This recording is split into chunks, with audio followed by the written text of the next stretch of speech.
Hey, guns are neat.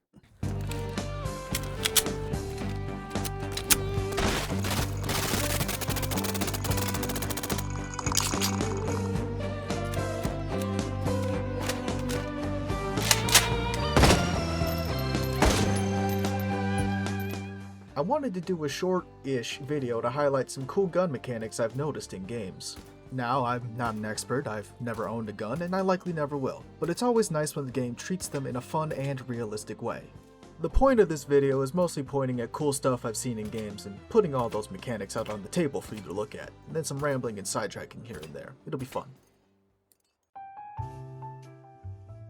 We're gonna start so simple that you'll groan, but bear with me for a paragraph here, cause we gotta set this up. If you didn't know, you need ammunition, which usually, though not always, goes into magazines, which go into your firearm. You charge the thing through whatever mechanism it prefers, and that chamber's a round. If you remove the magazine with a round chambered, that round can still be fired. If you insert a full magazine with a round chambered, you have all the ammo of a full magazine, plus one in the chamber.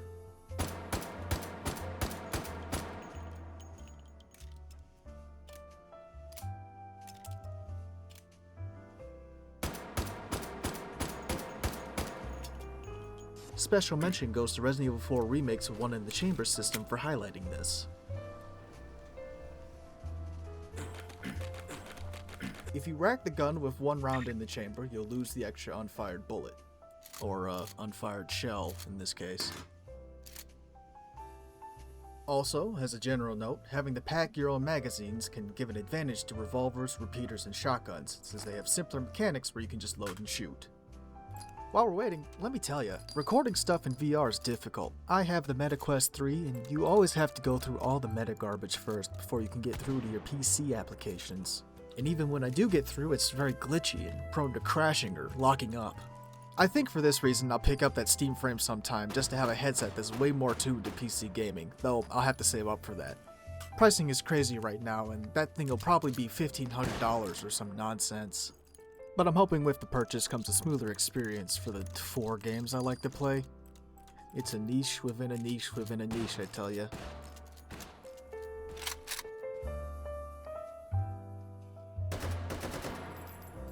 Alright.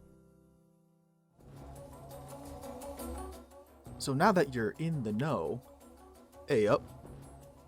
I think Project Zomboid is one of the best non-VR representations of a full ammo system.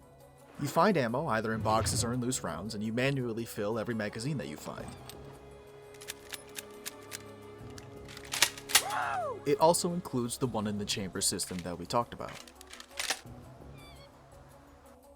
Additionally, you can pack ammo into boxes, boxes into packs, packs into cases, and cases into crates. You can also put everything up for display, from individual rounds to crates of ammo to the guns themselves. There's a few Zomboid mods that let you take the casings and reuse them as well. For example, I'm using the Vanilla Firearms expansion mod by Mars on the Steam Workshop, which comes with real automatic fire rate, hot brass visible casing and ejection framework, and hot brass ammo craft, which is what you're seeing on screen now. I wish it let me craft it without having all this stuff in my inventory, but what can you do? I can't wait for this game to get more Rimworld-esque goals, NPCs, and events that push the player around, hopefully by 2030. It's a game I really want to like, but it's hard not to get bored. Some modders do a great job of adding some excitement, like Slayers' Week 1 mod and their Bandits mod, whose ideas I hope get integrated into the game in a polished and official way somehow. But until then, I've never been so bored by a game I wanted to like so bad. Also, and this is random, but for the graphics enjoyer in me, I hope they add cast shadows. I know there's the engine limitation with a lot of these being 2D sprites, but you know, for 3D stuff maybe. Can you imagine some zombies in the light of your car at night, or just buildings casting shadows onto the street with the sun moving around? Wow, wouldn't that be nice? Alrighty, let's move from Kentucky to Pechorsk, Russia.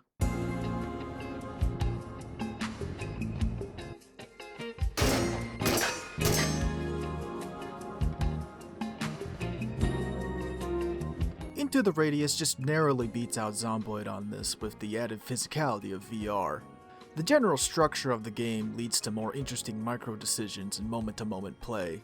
It has the same system as Zomboid, word for word, but VR really enhances the experience of scrounging for more ammo boxes in the field and sitting down somewhere to top up your stuff.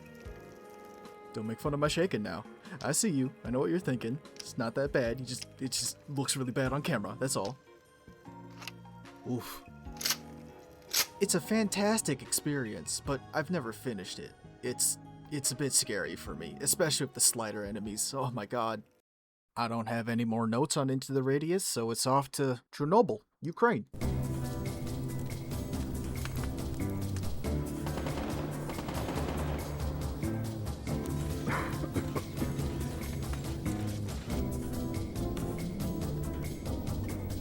The Stalker series is a classic. I first played it in 2024 and I absolutely fell in love with it. Its modding scene went crazy, so now we have Stalker Anomaly and the massive overhaul for it, Stalker Gamma. Of note to us is the Mags Redux mod, which is basically what I've been talking about. I don't find base building and pack ratting in Stalker as interesting as I do in the other two games, but adding a realistic ammo system to the more nomadic Stalker experience enhances the feeling of preparing for the next excursion from a safe spot like Vostok or Skadovsk. Skadovsk only briefly pictured here because if you try to go up there too soon, your brain gets melted. Anyways, here we go, the usual reloading sequence. I know you've been waiting for it.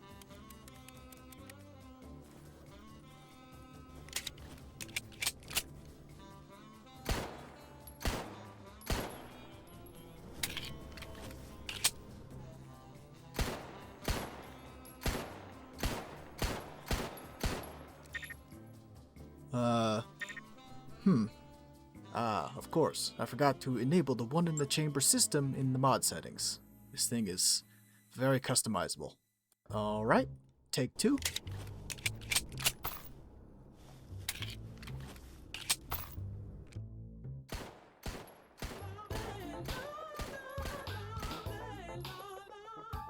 Perfect. By the way, real quick, skip to here if you're not interested. The fastest way to play these mods is through Good Old Games Galaxy.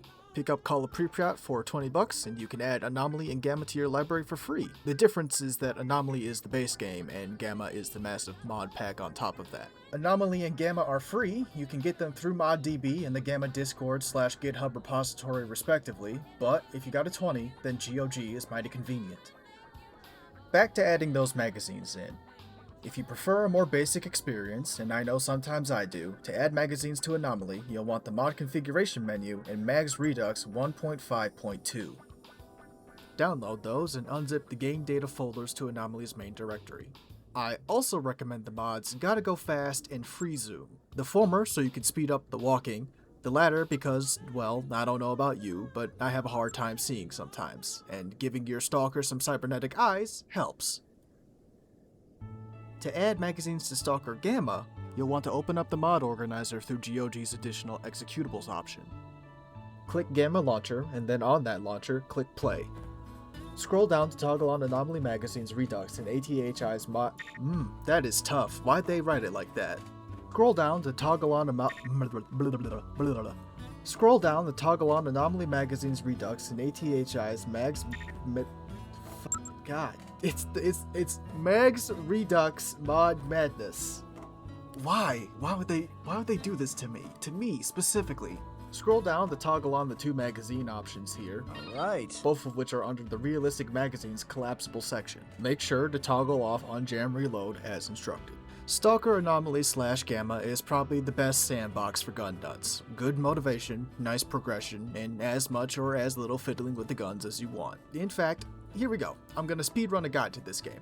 Last section on Gamma, I promise. I know we've been here for a minute. Get in there, keep doing jobs for people until you get a basic toolset from a stash. Use that to craft and place a portable workbench from the build menu somewhere. Vostok is nice. Disassemble everything you see, stash those parts in the workbench. Craft repair kits and cleaning kits that match your preferred gun's letter. Repair your stuff, then pick a storyline to complete. You'll find a list on the wiki.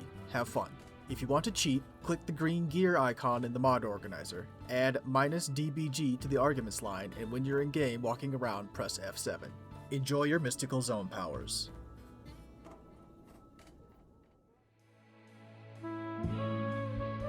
Those were the main three games I had in mind for this section, but here's a couple more I want to go over real fast. Beyond Citadel has exactly what I'm talking about, bullets into magazines into guns. The gunplay is also based on projectiles instead of hit scan, and there's bullet drop. The only other thing I could ask for is manual magazine loading with different types of ammo. However, I don't think I can actually show much of this one here on YouTube. Oh my god. The upcoming Road to Vostok seems like it might be the next best game for all this. Primarily inspired by, if I had to guess, Stalker, it's also a mix of Zomboid and Into the Radius, where you get the best of both worlds, a full ammo management system and a very nice home decorating system, all 3D without needing VR. No zombies though, as far as I could tell. SurrounDead also has this system, world's quickest SurrounDead mention. Actually, if you're frustrated by the lack of stuff to do in Zomboid, you should check this one out. It's got overworld bosses, State of Decay style infestations you can clear out, survivors to trade with, bandits to fight. It's pretty neat. Yeah. You may be wondering, James, Tarkov is very notable for this feature. Where is it? I unfortunately haven't played. Well, I tried to when it launched on Steam, but it crashed to desktop after a couple minutes every time. So I can't really talk about it, and I don't have any footage that I can't get off the Steam store page. However, if everything I've been talking about sounds cool, definitely go check the game out. Finally, while we're on the topic of ammo, I got a bone to pick with some of these games, and I'm gonna have to use one of them to single this common issue out. I want to preface and make things clear off the bat, I'm pretty fond of these games, besides that one bit on Ellie's second day in Seattle that messes with my brain and then I fall to my death. The shortest review I can give is that the first one is okay and the second one is great. If I'm nitpicking though, firstly, there's no one in the chamber system. I guess I can understand. Out of the 12 usable weapons in the game, only 4 are magazine fed. Spending time on a bespoke system that's only satisfying to freaks and not the general audience is a hard deal to make when you have deadlines and you're on hour 16 of an 8-hour shift. My second complaint would be that the combat is hit scan and not projectile based. Though bizarrely, they have one section in the game where it is projectile based, when you're sniping with Tommy, my beloved. Are you with me? Make sure to compensate for the bullet drop. Got aim higher. Leave the bullet room to drop.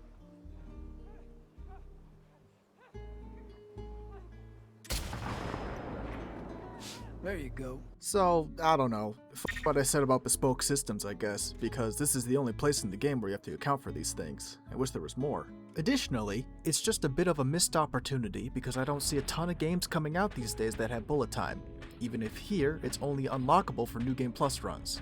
Being able to slow down and see the projectiles flying through the air would have been very cool.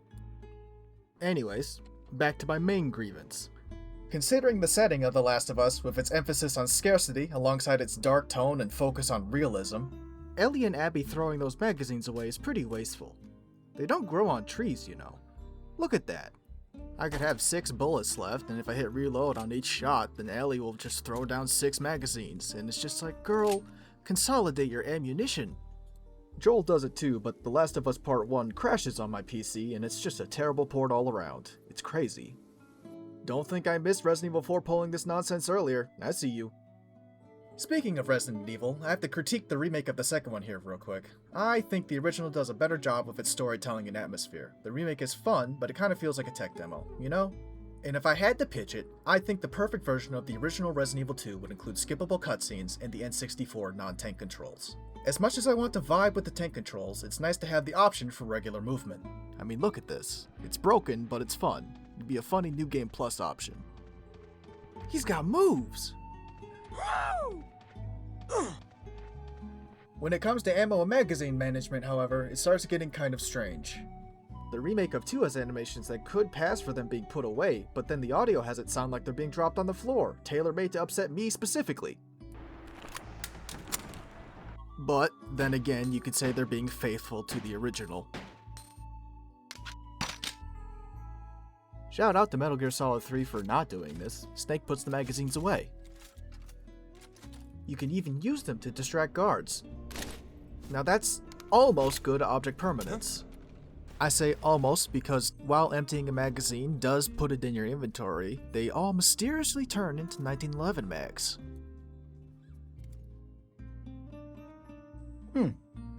The game is too modest to draw attention to it, but it also has your favorite and mine, the one in the chamber system.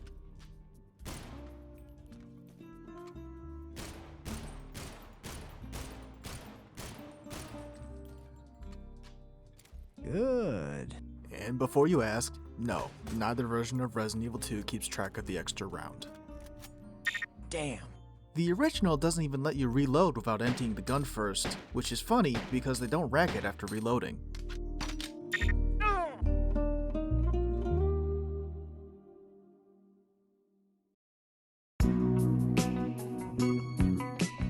Here's something I haven't seen in other games that I'd like to see more of. In Helldivers 2 and Psycho Patrol R, the gun's weight can affect how fast it follows your cursor aim. This is just about the best method I've seen to convey the heft that weapons can have. I asked around and the only other games people said they've seen this mechanic in are tank games, which makes sense, tanks are rather heavy. But you know we gotta do that OITC check. Thankfully, both games made it extremely easy. Helldivers has the Halo MA5B, which has the readout, and Psycho Patrol R has the ammo on screen. Helldivers passes. Unfortunately, the Patrolman does not. Freedom never sleeps! Speaking of that Halo rifle, I like playing with this gun a lot. It has a great feel to it, and I like that it doesn't force me into iron sights when I aim. For some reason, I just don't really do great with iron sights, so I always gravitate towards attachments like your red dot sight or your holographic sights. But for me, the best option is just getting the gun out of my face, put it off to the side. I'm perfectly fine imagining that I'm just looking out of the character's left eye instead of their right. I wish games gave you these three options: hip firing, shoulder firing, and then actually aiming. Fallout 3 gets a lot of guff, but I actually find some aspects of its gunplay to be pretty satisfying, including moving the gun off to the side. Apparently, when you're not in VATS, Fallout 3 and New Vegas' weapons are hit scan.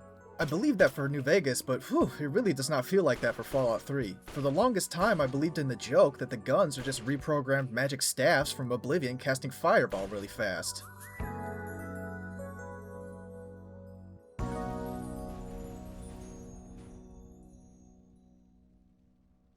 Hey, how about a real quick guide on how to get these Fallout games up and running if you're interested? If you're not, just skip forward a little bit.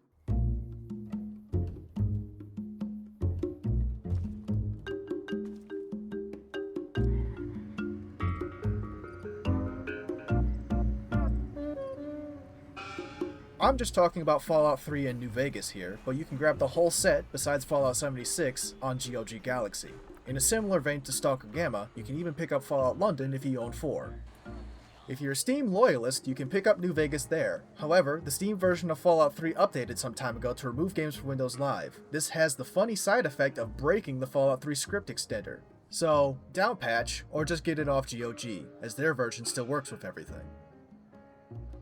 It also has a very fun, non-functioning Games for Windows Live button in the menu, adding historical humor to the game. Get the script extenders for both games and place them into the games' directories. Then get the OneTweak plugin off the Nexus and that'll let you use borderless window mode. Grab the New Vegas 4GB patch, throw it into the game's directory, and activate it. You'll have to launch both of these games from the script extender loader executable files. On Steam, I believe the NVSE launches automatically with the game as long as you patched it with the 4GB patcher. On GOG, you can set the Fallout 3 script extender as the default option that launches when you click play. That should be it to get you the vanilla experience, warts and all. However, if you want more, follow the Viva New Vegas modding guide for New Vegas and that'll get your game rigged up with modern conveniences and bug fixes. I followed the wobblejack method listed on the front page and it was pretty painless. I did have to put up a video on the side to watch while I manually confirmed every mod I wanted to download off the Nexus though. Fun times. Fallout 3 does not have a Viva New Vegas equivalent, so you're stuck with vanilla. There is, however, the Tale of Two Wastelands mod if you own both games. If you want a guide on how to install Tale of Two Wastelands, go look it up. If you're here, this far, into this video, I trust that you can figure it out. Especially because it's honestly the best way to experience Fallout 3 in the present day, as you also get all of New Vegas' engine fixes and mods. One important thing for Viva New Vegas, for very technical reasons I failed to understand, Viva New Vegas' New Vegas tick fix breaks alt-tabbing. But you can bypass that and regain some pretty smooth alt-tabbing by downloading DXVK and throwing it into your New Vegas directory. Computers, man. Now, finally, some really fast mod recommendations that keep it in line with all the stuff I've been talking about with the rest of the video. Physics-based ballistics. Oh, that's gonna be a tough one. Physics-based ballistics by Physics Gaming for projectile-based combat instead of hit scan. This is best paired with Bullet Tracers New Vegas by Milo, so you can see the projectiles. Both of those combined look like this. Yeah! I also recommend caliber-based damage by Physics Gaming. We have not gone down this particular rabbit hole yet, but the short version is that the consistency is nice. Finally, Drop Mag and One in the Chamber by Gilandro. You can't pack the magazines, and now we just have the same issue that Ellie and Abby had earlier, but a win is a win.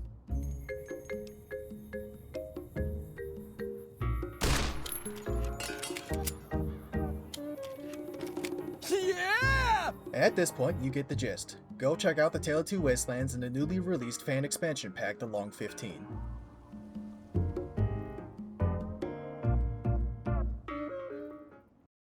Anyways, back to weapon handling. This is where an RPG skill system could come into play. Leveling up could tighten your weapon handling until it's indistinguishable from regular FPS games. I am rather looking forward to this analysis, aren't you? Abiotic Factor might be the game where this kind of progression is the most noticeable. Two skills are important to us here. First, the accuracy skill. As it increases, you can aim further away without severe weapon sway kicking in. At level 0, you can hardly keep track of a target that's 5 feet in front of you. At level 20, you can aim across most of the map without issue, though there's still some limitations based on the weapon that you're using. Hold still. This won't hurt a bit. Secondly, there's the reloading skill. This sees your player character get faster and smoother with reloading at certain milestones. At level 0, your esteemed colleague is understandably inexperienced with their chosen weaponry. Oh my. Ugh. Thank God. At level 10, they have familiarized themselves enough with their ballistic propulsion device to manipulate it with satisfactory dexterity. Glad to oblige a fellow scientist. I predicted all of this, you know. At level 20, their degree in weapons handling is no longer theoretical. I'm with the science team! Conditions could hardly be more ideal. Unfortunately, Abiotic Factor fails the OITC check, but we can't win them all.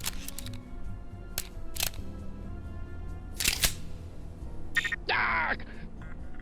Finally, I just want to mention Abiotic Factor is an incredible game. If you have any love for Half-Life or survival games, it's a must-play. I give it 5 I'm with the science team!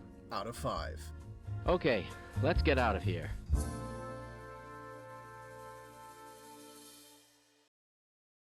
Show your bling and let me shine you.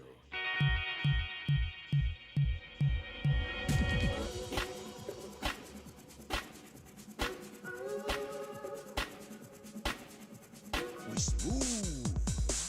Look, see the money. You'll like the money. Huh?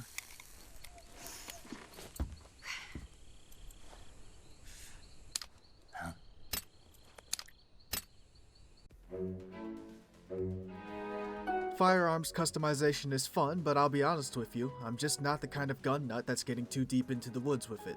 Well, at least not this aspect of it. So I'm just gonna keep it pretty short here. The gold standard for decorating your gun with useful attachments or useless nonsense that'll make whoever killed you wonder what you were thinking is still Tarkov. With every excursion threatening to take your equipment away in a blink of an eye, it makes personalization carry that much more weight. Still crashes on my PC though, so, from watching the game, I feel like most engagements in Tarkov take place either within the 10 feet between you and the guy that rounds the corner to blow your shit smooth off, or some dude sniping you from a mile off that you had no chance against. I wouldn't be the first one to call it a pain simulator. I like the idea of it though. Fallout 4 has a comprehensive customization system, and the game loop feeds into it in a satisfying way, though as a fan of the RPG side of things, it's hard to enjoy due to how little love I have for this game in comparison to its predecessors. Contributing to these feelings of disappointment is the game's low weapon count. There's 10 customizable base game ballistic weapons, 4 DLC guns, and 7 Creation Club weapons for a total of 21 firearms. New Vegas has as many pistols as Fallout 4 has base game guns, and they made that game in a cave, with a box of scraps. Including the entirety of New Vegas' arsenal is not favorable to Fallout 4 either. It simply does not have enough toys. Though, at this point, a decade later, that's being unfair, because a low weapon pool is not the main issue with this game, and it's the sort of thing that can be fixed with mods. I just gotta bully Fallout 4 a little bit. It's a prerequisite to this kind of video. For me, the idealized version of what I imagine Fallout 4 was going for with the non-RPG side of things, with its exploration, combat, gathering, and crafting loop, would be Stalker Gamma. Though I don't find home building as fun in Stalker, which I think is due to the lack of suitable population centers and the inability to make your own town, as that's just not within the scope of the game. Unfortunately, the prospect of making your own place in Fallout quickly runs into the issue of finding motivation to do so. I hear the mod Sim Settlements 2 makes great strides in offering an alternative story that makes use of this system, so maybe check that out. However, if you want to play Gunsmith, the game has an endless amount of modded weapons to install and fiddle with off the Nexus. By now, you understand how to mod Fallout, so for Fallout 4 specifically, I believe most mod authors are using the game version on screen now, which is the GOG Galaxy version. Fallout 4 has a similar problem to 3, an update pushed to Steam, borked everything, and people said to hell with it and stuck with the old version. So, downpatch or get the GOG version. Make sure to check and see if the mod file you're downloading is for your version of the game. It'll either say the version number or it'll say old gen, though if it says nothing, it's probably fine, you'll figure it out. So, to get the game in line with everything I've been talking about, grab these mods. I'll give you a couple seconds to pause and read. Then go rooting around from there. It'd probably be fun to go down New Vegas' whole list of guns and find Fallout 4's equivalent on the Nexus. With everything all together, it'll look like this and pass our usual checks. Yeah!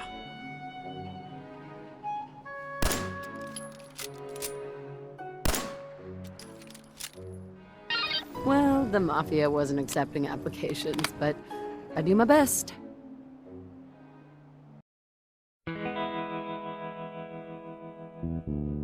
Metal Gear Solid 5 was released 10 years ago. I checked. Metal Gear Solid 5 does have weapon modding, but they really make you work for it. Outside of putting silencer on the absolutely overpowered Riot SMG, I never got much use out of the system because I tend not to be killing people in these games if I can help it. I got this thing where after a certain hour limit on games, my brain taps out and I can never return, and unfortunately I hit that limit with Metal Gear Solid 5 quite some time ago, but it's still a great game. I wouldn't say the Metal Gear series is doing anything particularly interesting with guns, at least in comparison to some of the games for freaks we've talked about, but they work how you'd expect them to, with the added detail of magazines being kept and the OITC check being passed, and that's commendable.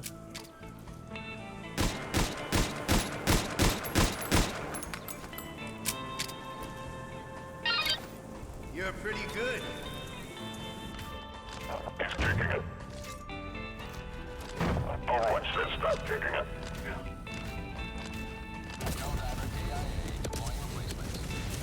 He stopped kicking it. Helldivers has some customization, nothing crazy, just applying the same list of sights, grips, muzzle brakes, and magazine extensions to various guns to change the feel slightly. It's nice just because of all the information it gives you on what everything does, most notably a chart that shows the spray pattern. Unfortunately though, I haven't played enough to be able to show you in any detail, and I can't cheat it like I can in the other games. So this menu is all I can give you. There's a lot of movie magic going on back here. Thankfully various games as dev consoles and cheat mods help with the footage, but a live service multiplayer game understandably has little in the way of providing machinima making tools. Though if I could make a suggestion, making some kind of firing range you could hang out in with your buddies to test firearms and learn enemy weak spots would be cool. Lastly, an honorable mention goes to the game Sulfur with all of its wacky modifiers you can put on the guns. It seems closer to a more Borderlands style of weaponry than what we've been talking about, but it seems really fun, and if you're here, you'd probably like it.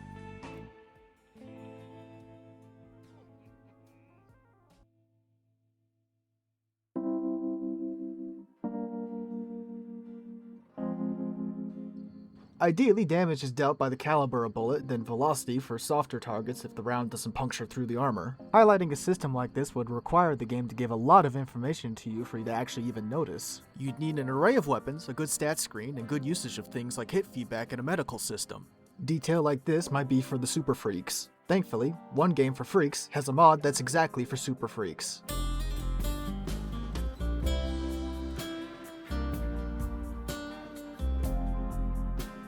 So, to mod Rimworld, and I promise this one is fast, just grab Rimpy, hook it up to where it needs to go following the instructions, and after grabbing the mods you want from the Steam Workshop, use it to activate your mods and sort your load order. From here you can launch the game from Steam as normal. The mod we want is Combat Extended, and we'll add a couple more guns to fill out some niche use cases with Combat Extended guns. In this mod, ammo and armor have two different stats, sharp and blunt.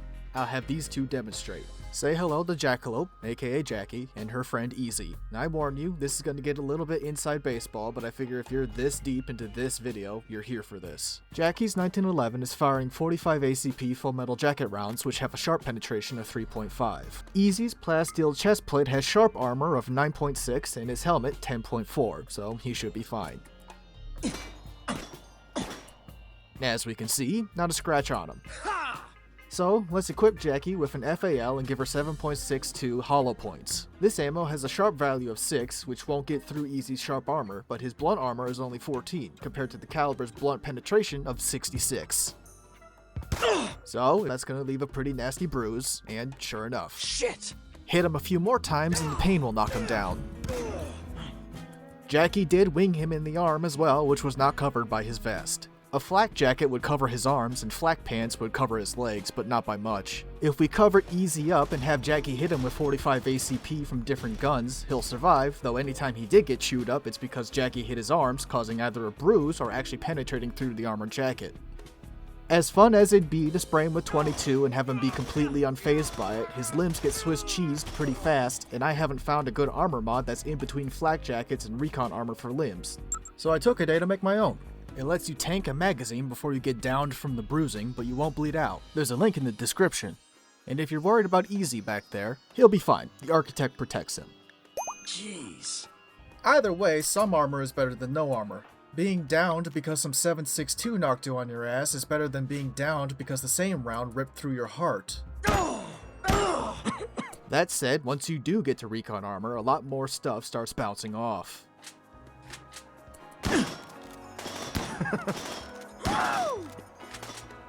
Alright. So, with the damage being done by the type of round being fired, the gun just becomes the delivery system. A 303 British AP round does 12 damage with a sharpness penetration of 13, and this only fluctuates by a point or two depending on the weapon's quality, but do you want to send that downrange one at a time from a bolt-action rifle or through automatic machine gun fire? There's pros and cons to both. The rifle is lighter and better for sharpshooting, while the machine gun is better for suppressing enemies. You could also grab a sniper rifle with a higher velocity cartridge letting you engage from further away. It leads to nice upgrades, side grades, and interesting choices. I also enjoy how it incentivizes standardizing the loadout for your colonists, except for keeping one or two specialists like snipers and demomen. It does get tough when you get to mechanoids with armor thicker than tank plating that standard weapons can't scratch, so you'll want to use explosives for those, or find mods that add some can openers. Yeah! I don't think there's a Rimworld mod that lets you craft and pack magazines, but with everything else going on in this game, not getting that granular is pretty understandable. The ammo icons for Combat Extended include magazines anyways, and the feeling this would invoke is still there by you having to make sure you bring enough ammo with you when you travel and invade bases. It does have a leg up on The Last of Us though, because there's no graphic of your colonists throwing their magazine on the floor, so you can imagine they're stowing it away. Oh. Okay. Should I say congrats? My second nominee for this caliber-based damage system is Helldivers 2.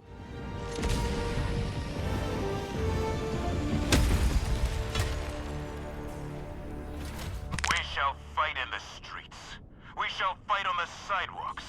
We shall fight in the intersections. Now, sorry to have gotten you excited. While each gun's damage is tied to a round, there's so many different calibers, inconsistencies, and variables that it's weird, and it's not information that's presented to the average player. It doesn't even really have a magazine system. Your Helldiver tosses their magazine when they reload, so it's not like you have to keep track of which ones are full or empty in your loadout. So I imagine these ammo boxes are just filled with full mags. It likely takes a whole planet whose purpose is producing ammo to keep these guys stocked up, a logistical nightmare on Power Factorio. Because of the hectic scenarios Helldivers push you through, it's very understandable from a more soldier and combat point of view rather than, say, for a random example, from a survivalist in the woods point of view. If your Helldiver is packing magazines, he's been alive too long. Anyways, weapons in Helldivers do have light, medium, and heavy armor penetration, alongside different levels of anti-tank armor penetration. The game takes advantage of this with enemies that have different levels of armor on them. Sometimes too many levels. Shout out to Roy's Sheets for their compilation of every enemy's weak spot alongside detailed illustrations. It's, frankly, stunning to see. There'll be a link in the description. If you're a good shot, you can aim for weak spots and still bring enemies down using lighter rounds. Rounds with heavier penetration let you aim wherever you want at the cost of weight and a lower ammo pool, and usually it's special equipment you have to call in. Within the game, there's also trade-offs with the form factor of the guns, as firearms in the same armor penetration class can vary between range, recoil, and ammo capacity. So, generally, I think the best way to highlight a caliber-based system is through the armor it can get through, with some plating totally stopping lighter rounds, forcing better aim or heavier caliber. Then, emphasizing that different guns can fire the same round but have clear advantages and disadvantages with their handling and features. Additionally, throw a medical system on top of there so you can see bruising and punctures. And if you can't do that, I'll always love a good after-action report. Give me as many statistics as you can. Give me a Breath of the Wild style hero's path graph of where I went in a map and where I took down enemies. Then, let me see the hit markers and damage numbers on each enemy like I'm pulling in the paper target from downrange to check it out. Most of this Rimworld provides. Finally, combat has to be just slow enough to be able to even notice all these things in a mid-range conflict. I feel that the panic induced by the lethality of some games' combat, like Stalker, leaves little time for any statistical analysis beyond aim for the face with whatever you have and pray. Whew, jeez, that had to have been the most technical section. No wonder most games don't include this nonsense.